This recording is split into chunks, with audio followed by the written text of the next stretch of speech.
Captain Vrak stretched his forearms as he looked out from the command deck of his bioship.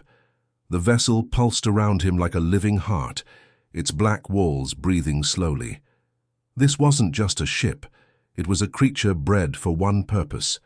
Hunting Vrak had been doing this job for over 200 years. His team was the best in the Nexari hunting syndicate, maybe the best in 3 galaxies. Kes could move so fast that time seemed to slow down around her. Thul's senses were so sharp, he could smell fear from 3 miles away. And Nex could think faster than most computers. They were perfect killing machines, designed by centuries of genetic engineering. Their bones were stronger than steel. Their blood could heal wounds in minutes. Their eyes could see in complete darkness. They had never lost a hunt. Not once. "Show me the target again," Vrak said to the ship's brain. Blue and green planet appeared in front of him, spinning slowly. Earth, the locals called it. Pretty enough, he supposed, but nothing special. Just another rock floating in space. "Tell me about these humans," he said. The ship's voice was calm and flat. "Primitive bipeds. They discovered fire only recently. Basic tool use, no space travel beyond their own moon. Average lifespan, barely 80 years. No genetic modifications, no advanced weapons." Kes laughed to sound like breaking glass. 80 years, that's barely enough time to learn how to walk properly. "They still use chemical explosives," Thul added, shaking his massive head. "How cute." Nex was studying the data streams flowing across the walls. "It says here they fight each other constantly, over resources, territory, ideas. They can't even work together on their own planet." Vrak smiled, showing rows of sharp teeth. The Syndicate had sent them after some real challenges before. The Viridians could sing reality into new shapes, but they'd broken them in 3 days. The Zephyrians could read minds and predict the future, but that hadn't saved them either. Each hunt had taught them something new about killing. But this wasn't even going to be fun. "How many hunting packs are they sending?" Kes asked. "Just us," Vrak replied. The whole team burst into laughter. 1 pack against an entire world?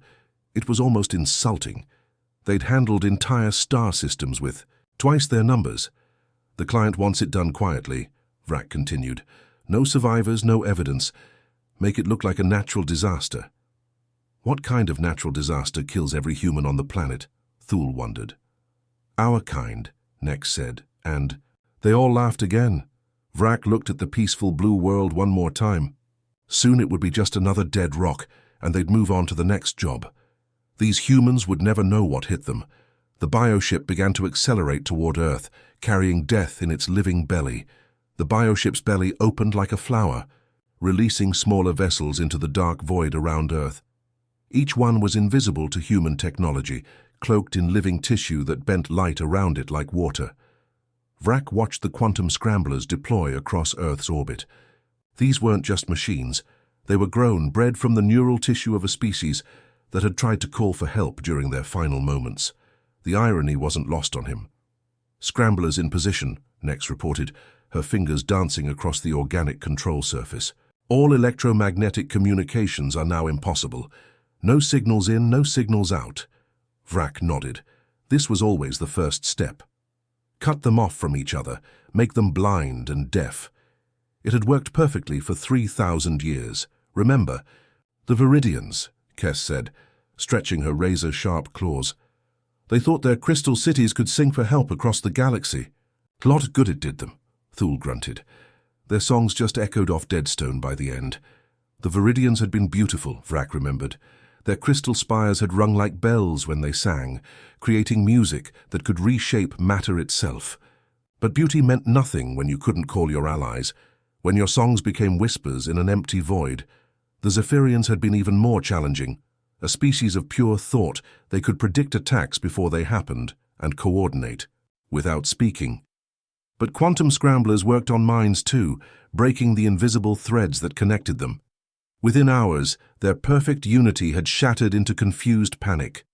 "Each species teaches us something new," Vrak said, studying Earth's rotation below them. "The Viridians showed us how to disrupt crystal resonance. The Zephyrians taught us to scramble telepathic networks. What will these humans teach us?" Nex asked. "Probably nothing we don't already know," Vrak replied. "They're too primitive. He pulled up Earth's population centers on the ship's living display. Millions of lights twinkled across the dark side of the planet, cities full of humans who had no idea death was coming. Seoul, Tokyo, New York, London, Mumbai, São Paulo, he said, marking each target.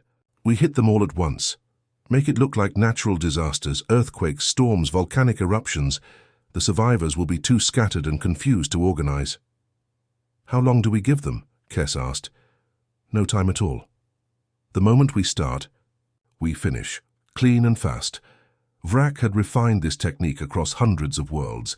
The key was speed and coordination. Hit them everywhere at once before they could adapt or respond. Most species broke within the first few hours when they realized they were truly alone. Begin descent, he ordered. The bioship started its silent approach toward Earth's atmosphere. Below them, humans went about their daily lives, working, sleeping, loving, dreaming, completely unaware that their entire species had just been marked for extinction. This would be over before sunrise. The attack began at exactly 3:17 a.m. Earth time. 4 bioships descended like black comets over the sleeping cities, their living hulls rippling with excitement. Vrak expected screaming, running, chaos. He expected humans to scatter like frightened animals. Instead, something impossible happened. In Seoul, air raid sirens began wailing before the bioship even touched down. Streetlights switched to emergency red. Military vehicles appeared from underground bunkers that shouldn't have existed. In New York, civilian radio operators were already coordinating evacuation routes while police set up barricades.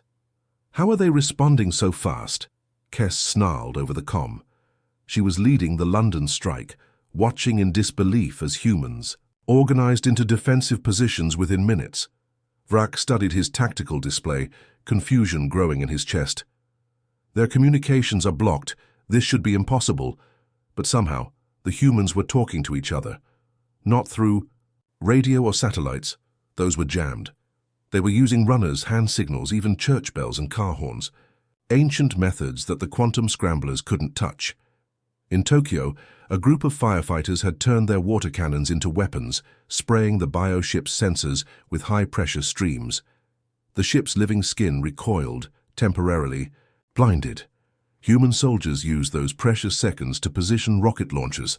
They're actually fighting back, Thule reported from Mumbai, genuine surprise in his voice. Her taxi driver just rammed his car into my landing zone, on purpose. Vrak felt his first stab of irritation. This wasn't how it was supposed to go. Humans were supposed to be primitive, disorganized. Instead, they were adapting faster than any species he'd encountered. The real shock came when Kess cornered a squad of soldiers in a subway tunnel in London. They were trapped, wounded, with no way out. Any sane species would surrender. Instead, the humans did something that defied all logic. "My name is Jin Park," one of the soldiers said in broken Nexari, blood running down his face. "I want you to remember that name," Kess laughed. "Why would I remember a dead primitive?" Jin smiled and held up a device. "Because I'm taking 3 of your kind with me." The explosion shook the entire tunnel. When the smoke cleared, Jin was gone, along with 3 of Kess's warriors. The human had chosen death over capture, taking enemies with him. "Irrationally defiant," Vrak muttered, staring at the casualty reports.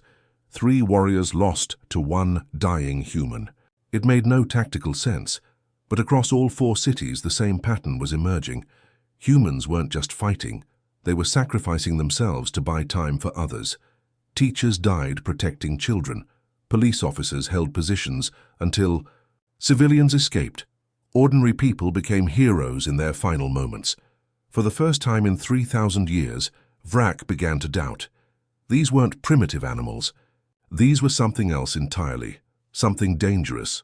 3 weeks into what should have been a simple extermination, Vrak stared at reports that made no sense.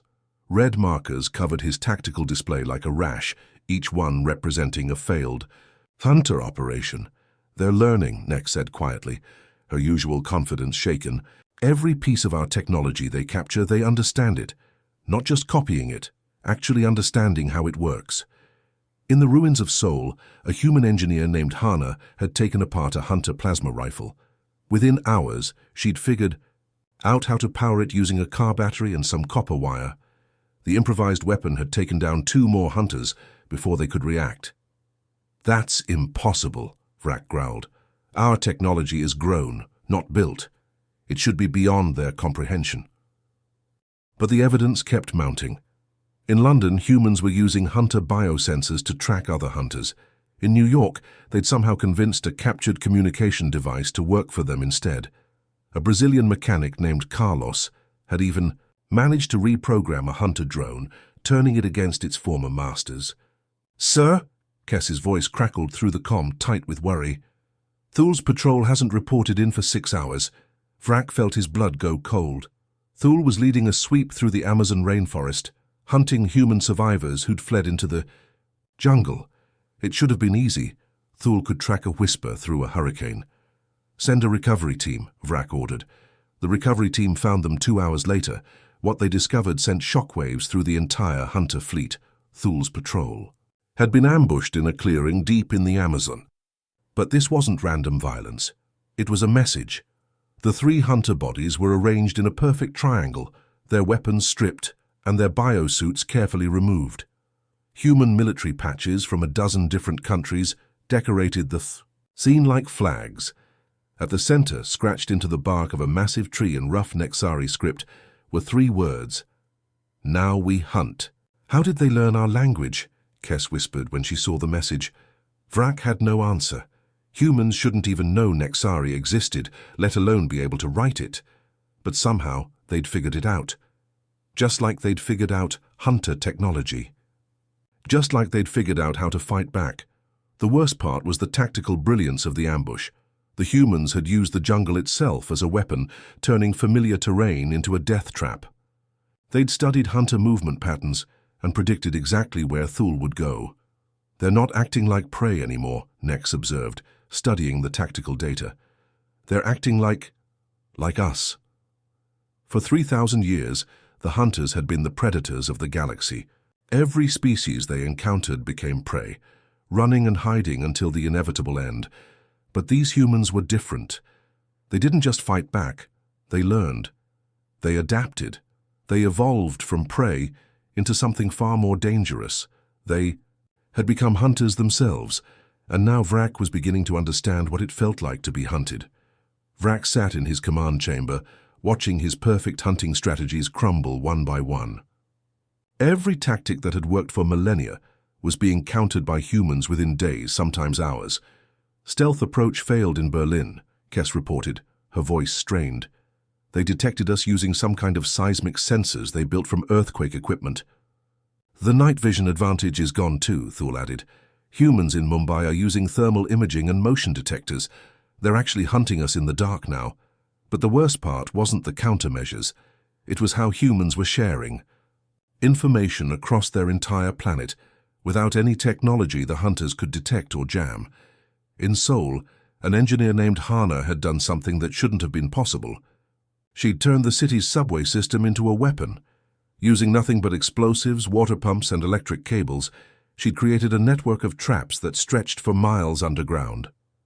"Show me the Seoul footage again," Vrak commanded. The display, lit up with security camera recordings, hunter strike teams entering subway stations, confident they were pursuing fleeing humans. But Hana had thought 3 steps ahead. As soon as the hunters descended into the tunnels, water began flooding from the pumps above. Not enough to drown them, but enough to conduct electricity from the modified rail lines. The hunters' biosuits, designed to be living armor, became conductors. Dozens of elite warriors were incapacitated in minutes by a trap built from century-old human technology. How did she coordinate this across 30 stations? Nex wondered. "We're monitoring all communications." But humans had found ways to talk that the hunters never considered. Children playing games passed messages through patterns. Street musicians played coded melodies. Even graffiti contained tactical information that humans could read but alien. Computers couldn't understand. The psychological warfare was even more devastating. Humans had started broadcasting videos of captured hunter technology being rebuilt and improved. A mechanic in Detroit had turned a hunter plasma cannon into a defensive turret. Scientists in Tokyo were using bioship tissue to grow new medicines. They're showing the galaxy that we can be defeated, Vrak realized with growing horror. The broadcasts weren't just propaganda, they were instruction manuals. Every human success was being shared with others, creating a learning network that spanned the entire planet. When a farmer in Kenya figured out how to disrupt hunter sensors using common fertilizer, that knowledge reached resistance cells in every major city within hours. "Sir," Nex said quietly, "they're adapting faster than we are." It was the truth. Vrak didn't want to face. The hunter's greatest weapon had always been their ability to adapt to any situation. They studied their prey, learned their weaknesses, and adjusted their tactics accordingly. But humans were doing the same thing, only faster, much faster. For the first time in his long life, Vrak wondered if they'd chosen the wrong prey. These humans weren't just surviving, they were evolving into something that might actually win. Moscow in winter was supposed to be the perfect target. The cold would slow human reflexes, the snow would hide hunter movements, and the massive city would provide plenty of chaos to cover their operations. Vrak had deployed his largest strike force yet, 50 elite hunters moving through the frozen streets like ghosts.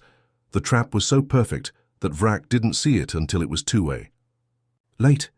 It started when the hunters reached Red Square. The ancient cobblestones beneath their feet had been carefully weakened with controlled explosions. As the first squad crossed the square, the ground gave way, dropping them into the metro tunnels below. But these weren't empty tunnels. Moscow's subway system had been turned into something far deadlier than Hana's work in Seoul. Russian engineers had spent weeks preparing every station, every corridor, every emergency exit. "Contact lost with Alpha Squad," Nex reported, her voice tight with worry.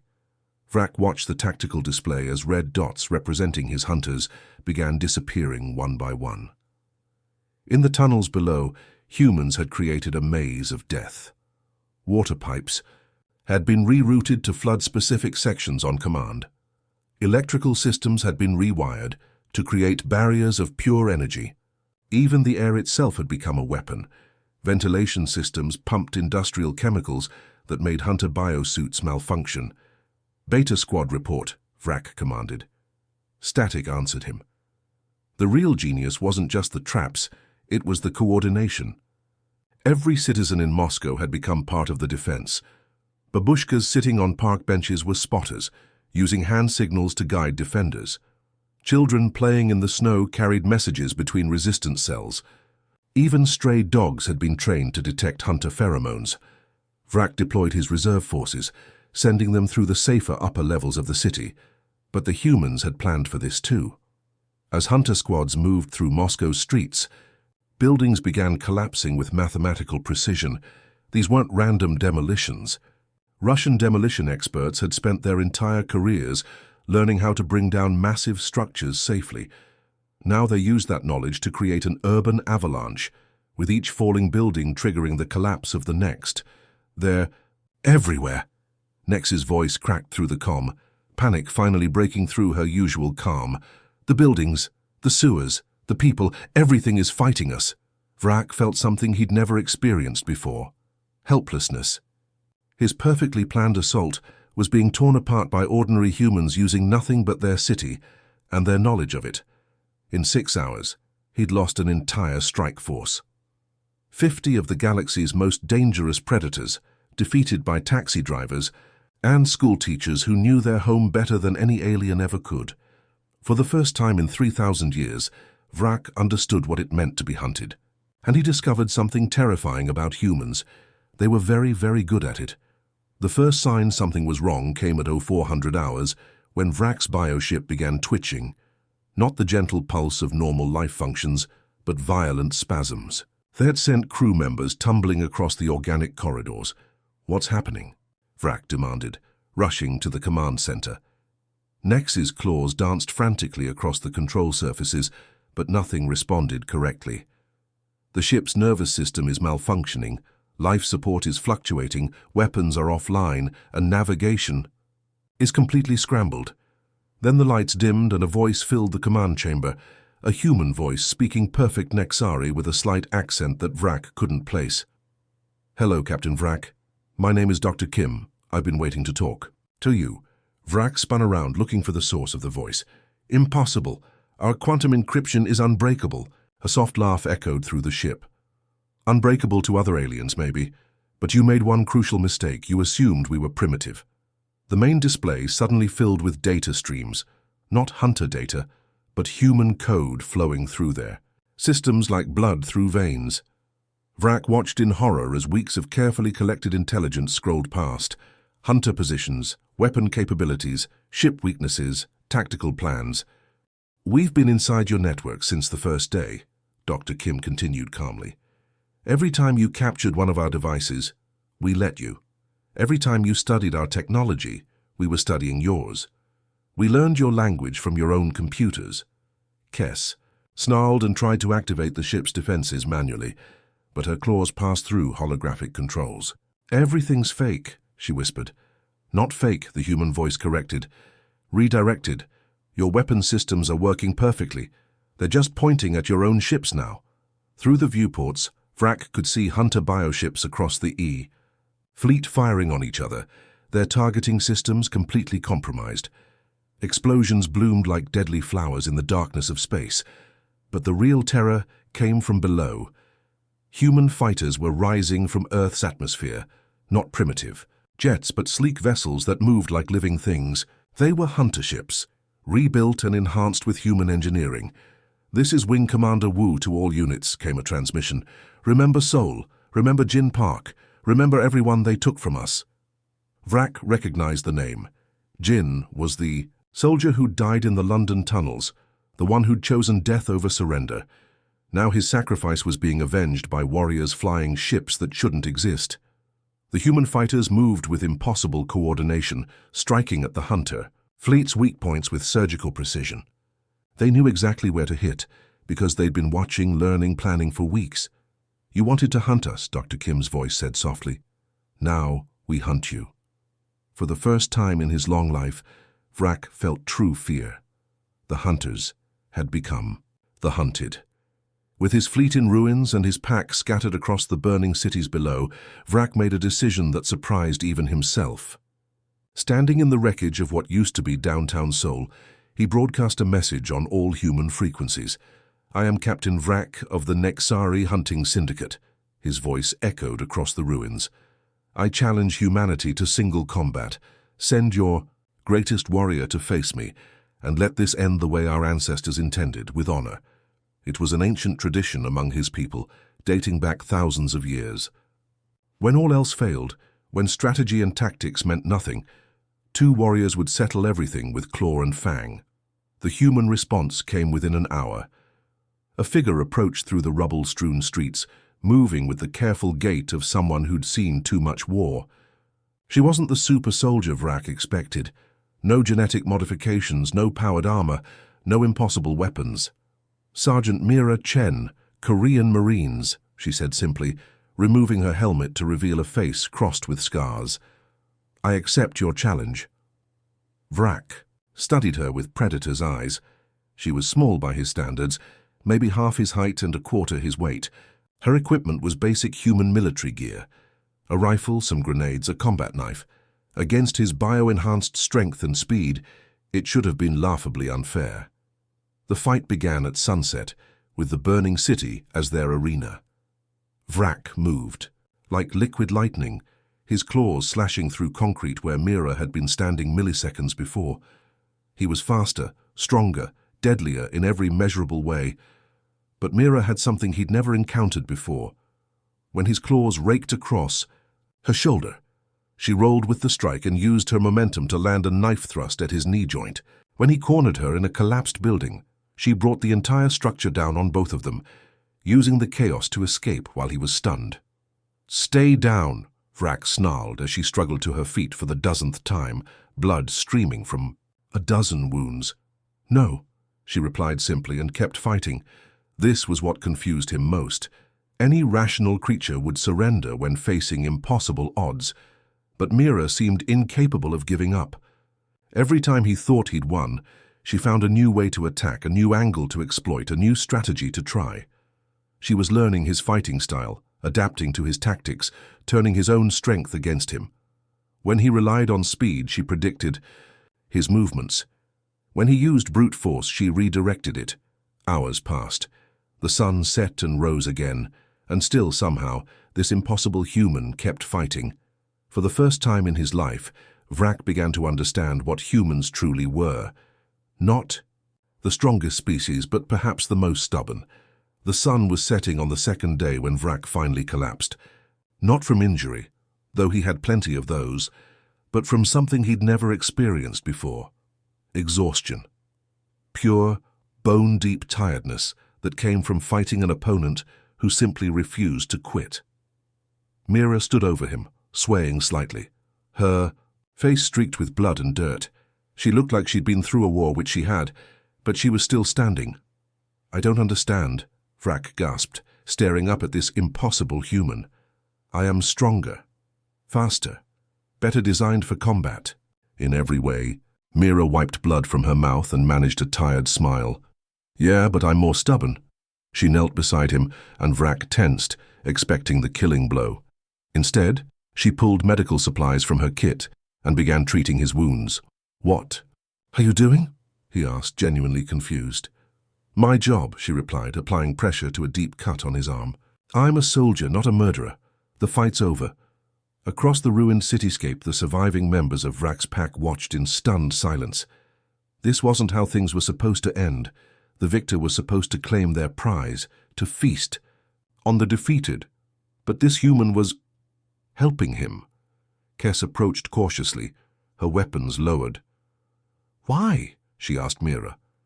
"We came here to destroy your entire species."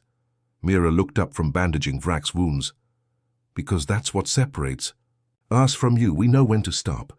Vrak felt something crack inside his chest, and it wasn't a broken rib. For 3,000 years he'd believed that strength made right, that the ability to kill made you superior. But lying here, being treated with kindness by someone he'd tried to murder, he realized how wrong he'd been. With shaking hands, he activated his communicator and broadcast on all syndicate frequencies. "This is Captain Vrak to High Command," he said, his voice heavy with something he'd never felt before, shame. "Contract terminated, mission failed, species classification, apex predator. Recommendation, immediate non-interference treaty." There was a long pause before High Command responded. "Explain your failure, Captain." Vrak looked at Mira, who was now helping Kess treat her own wounds with the same gentle care. "We are not the apex predators here. They are. Not because they're stronger or faster, but because they're better than us. They know how to win without becoming monsters." Within hours, the surviving hunter ships departed Earth's orbit. They carried with them a new understanding that would reshape the galaxy. Some species were too dangerous to hunt, not because you couldn't catch them, but because trying to hunt them revealed just how far you'd fallen. 3 months later, Earth received its first invitation to join the Galactic Council, not as subjects, but as the teachers who'd shown the universe's most feared predators the meaning of mercy.